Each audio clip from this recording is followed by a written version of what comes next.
Hi everyone, you are welcome to another edition of Mac Media. We are not going to give any analysis today, but we wish you will bear with us and listen carefully on some interviews we put on with those concerned.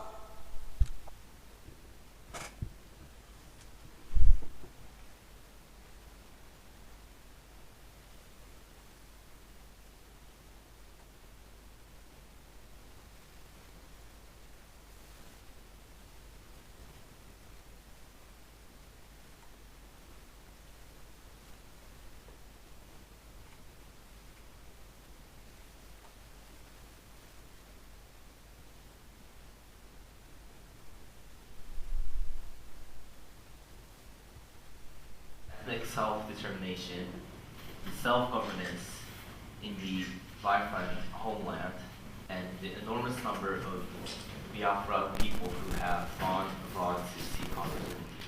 The relationship has to do with the effects of the policies enacted not just by the present Hausa Fulani rulers of the zoo called Nigeria, but a deliberate policy of the British to disperse our people, to enable them to have unfettered and unrestricted access to our resources, which is primarily crude oil and gas. The presence of gas and oil in the holy land of Biafra is the reason why all these people are here.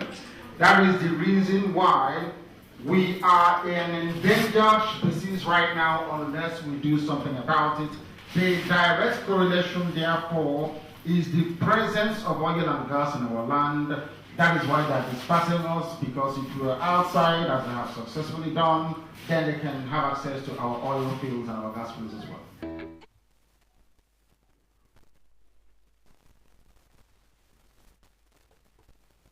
To appear in court for hearing.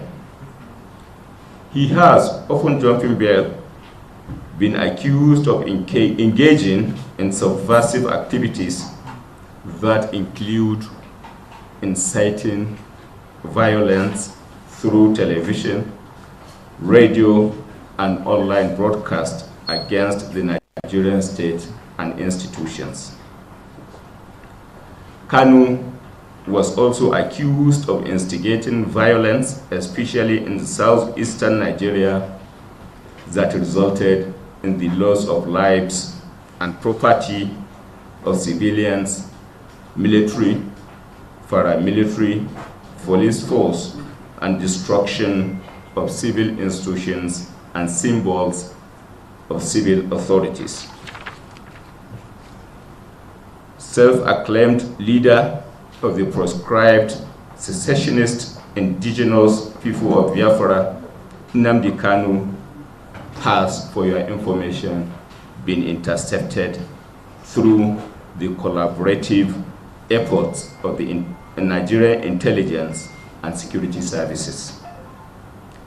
He has been brought back to Nigeria in order to continue facing trial after disappearing while on bail regarding 11-count charge against him.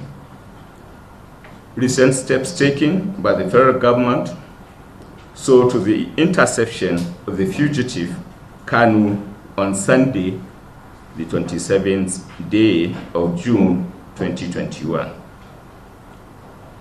Inanne Kanyi Nnamdi Ngozichukwu Oku Kanu was born on the 25th September 1967 at Afrauku, Abia State, Nigeria, and indeed a holder of Nigerian passport. As you are aware, the trials of Mazi Nnamdi Kanu and Mazi Simon Njoko Ekpa are winding up, and it is expected that very soon the fate of each prisoner of conscience will be made known to the world. These two Biafran warriors are representing the entire Biafran nation. They are suffering because of the people of Biafra. To liberate them from the Fulani hitmen, from being kidnapped.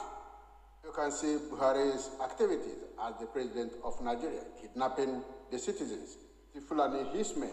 Indeed, Biafran prisoners of conscience and the Biafrans, enough. They have been marginalized enough. They have been denied their rights in the Nigerian setup, of which they are the financial helper of the nation. But however, those who find themselves at the helms of affairs of Nigeria, sponsored and guided by Britain, the result of their prosecution against the indigenous people. These kidnappers specialized in kidnapping and prosecuting their victims. They set houses ablaze, kill, and also putting the innocents on trial.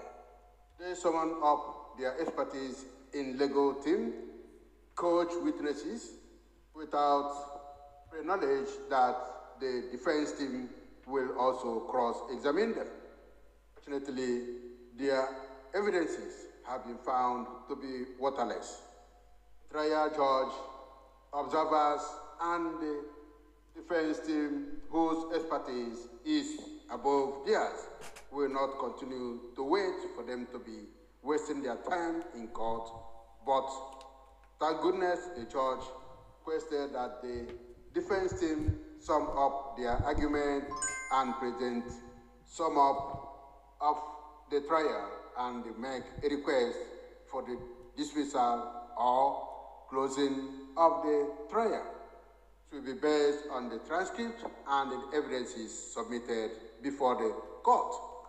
And this must be in a written paper, documented and pigmented for storage and references. On the side of Finland, the trial judge is doing the same. This is because they have had enough of waterless evidences coming from Nigerian DSS being put forward in court, which the DSS witness or Nigerian government witnesses cannot defend. Any court in the world, time is very, very precious. Judges do not want time to be wasted in their courts, and therefore, when the prosecutors cannot defend what they put forward against their victims, then the judge will throw the case out of the court. On the other hand, it is a case of malice, which is very, very dangerous in a society. When discovered that the government is making a case of malice against their citizens, even when they are subjugating the citizens or a particular ethnic group, like Buhari and the present-day president, Tinubu, is doing against the Igbos. Therefore, it is the best interest of the government and the people that the judge would decide quickly on what to do with the case. All eyes are on the Judge James Omotosho. The international community are also waiting. The United Nations Human Rights Council are waiting. Indeed, all the world leaders are waiting to hear the verdict of Justice James Omotosho of Federal High Court, Abuja, Nigeria, who is in charge of Mazi Nnamdi Kanu's case, that is Nigerian government versus Nnamdi Oku Kanu, and as well as Mazi Simon Njoko Ekpa. The verdict is also expected from Finland court as soon as they have the time. Thank you for watching, and also we use this opportunity to thank all our subscribers, our viewers, and those who have not subscribed, especially the new ones. Do not to subscribe. For you to get these very videos, we also ask you to hit the icon button and always share to your friends and well-wishers. Thank you very much, and God bless you. Welcome to you once again. Bye.